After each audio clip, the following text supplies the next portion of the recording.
शहाणा कुणाला म्हणावं? तर ज्याला जीवनाचं अगत्य कळालं तो शहाणा. हे अगत्य म्हणजे काय? तर ज्याला गत्यंतरच नाही ते अगत्य होय. अर्थात अगत्य म्हणजे अति आवश्यक. मग जीवनात अति आवश्यक काय आहे? पैसा की देवाची प्राप्ती? तर अर्थातच देवाची प्राप्ती. म्हणूनच तुकोबाराय म्हणतात, पोटापुरते काम परी अगत्य तो राम. तुकोबाराय म्हणतात, जीवन जगताना कामधंदा अर्थात पैसा हा पोटापुरताच असावा व देवाची प्राप्ती ही अगत्य असावी.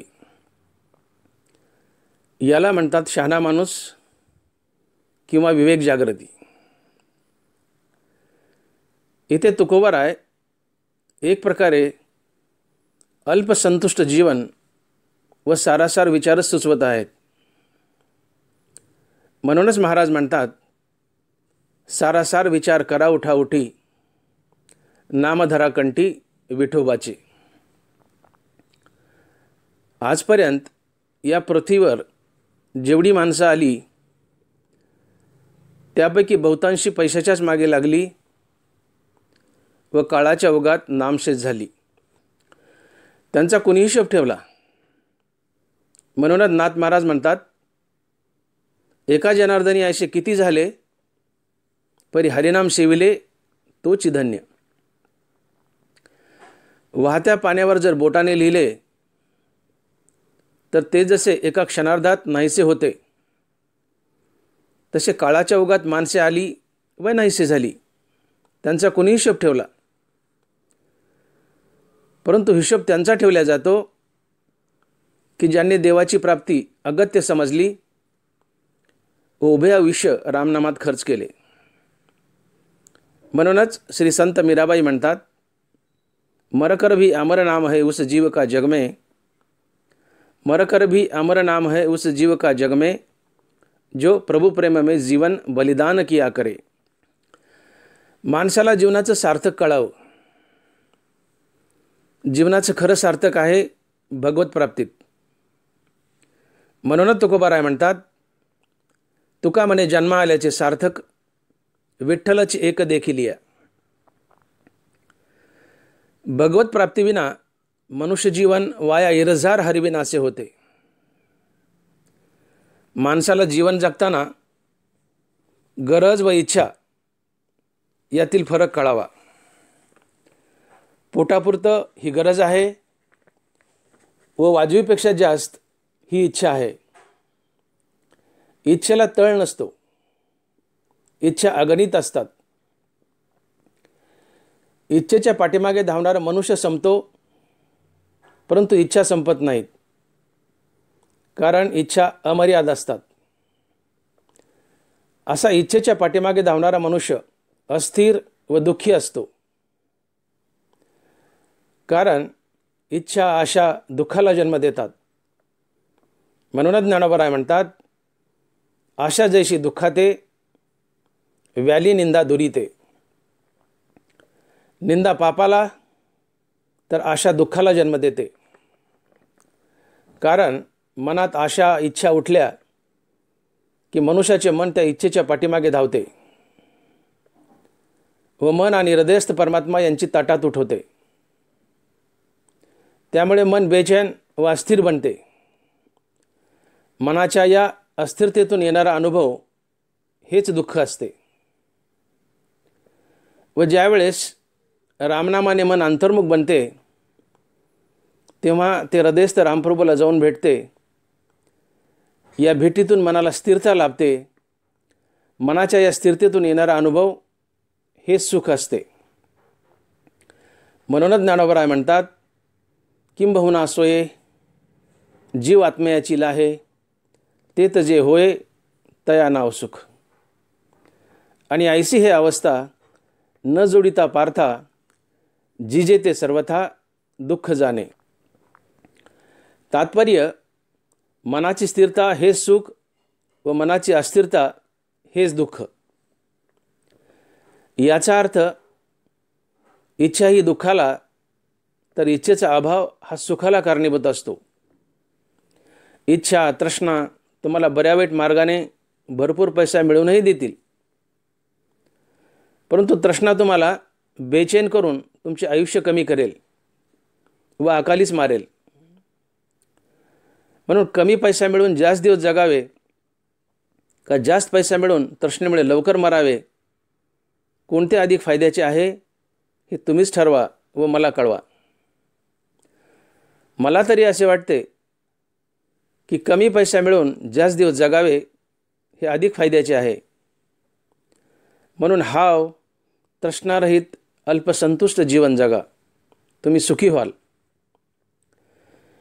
तुम्ही एक गोष्ट लक्षात ठेवा, पैसा नशिबात आहे तेवढाच मिळतो, त्याहून एक फुटकी कवडीही अधिक मिळत नाही.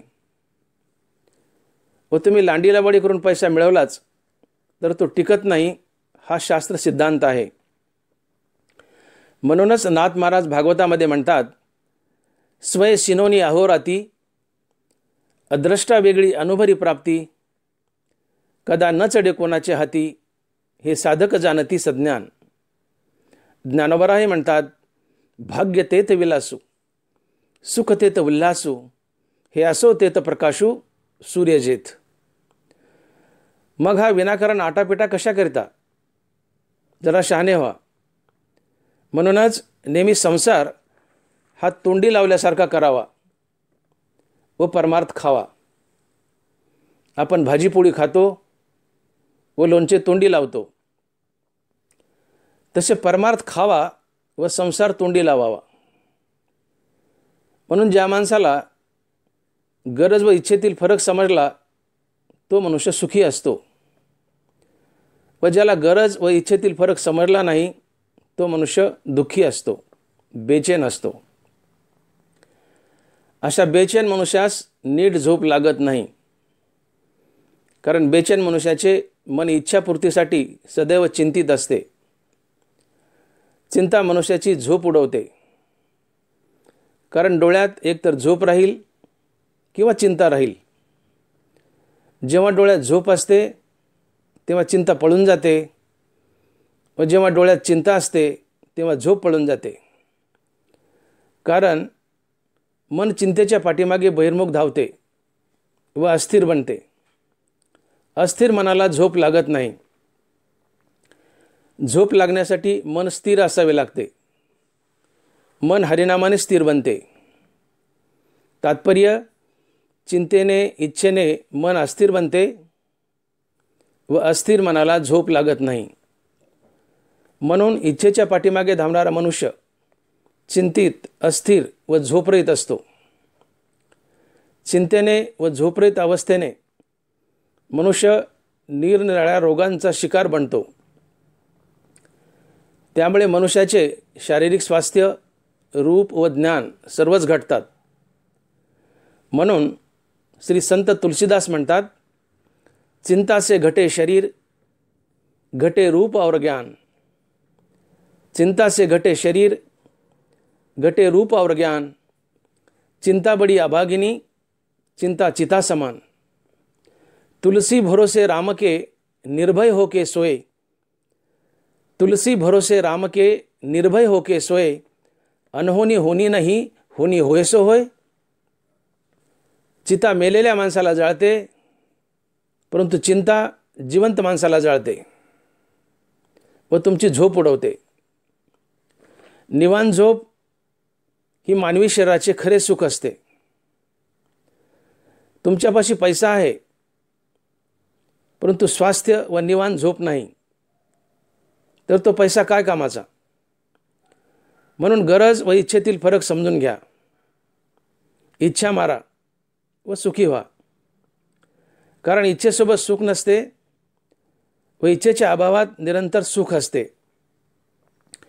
म्हणूनच ज्ञानोबराय म्हणतात, ते मनोरथ संगे नव्हे, एरवी सिद्धी गेलीची आहे. म्हणून हे दोन्हीची उपाये सुखदुःखासी. म्हणून सुखी जीवनासाठी गरज व इच्छेतील फरक समजून घ्या. एक घर ही गरज आहे, परंतु 2 घरं ही इच्छा आहे. एक गाडी ही गरज आहे, परंतु 2 गाड्या ही इच्छा आहे. मोजकाच पैसा ही गरज आहे, परंतु वाजवीपेक्षा जास्त पैसा ही इच्छा आहे. सर्व काही मोजकेच ही गरज आहे व सर्व काही वाजवीपेक्षा जास्त ही इच्छा आहे. इच्छा दुःखाला तर इच्छेचा अभाव सुखाला जन्म देतो. म्हणून इच्छा मारा व सुखी व्हा. अर्थात पैशाच्या पाठीमागे लागू नका, तर देवाच्या पाठीमागे लागा. कारण मनुष्य जन्माचा उद्देशच फक्त देवाची प्राप्ती करून घेणे एवढाच आहे. म्हणूनच ज्ञानोबा म्हणतात, पाहे पाशराच्या गावा, जया लागी आले पांडवा, तो कार्यार्थ आगवा सांडून या. खरे तर जीवनात अगत्य काय आहे ते ओळखायला शिका. पैसा अगत्य नाही, तर देवाची प्राप्ती अगत्य आहे. देवाची प्राप्ती रामनामाने होते. तात्पर्य, पैसा हा पोटापुरताच असावा व देवाची प्राप्ती अगत्य असावी. यातच खरा शहाणपणा आहे. म्हणूनच तुकोबाराय म्हणतात, पोटापुरते काम परी अगत्य तो राम. जय श्रीकृष्ण. फ्रॉम डॉक्टर भागवत मोटे, नेत्रतज्ञ, बीड.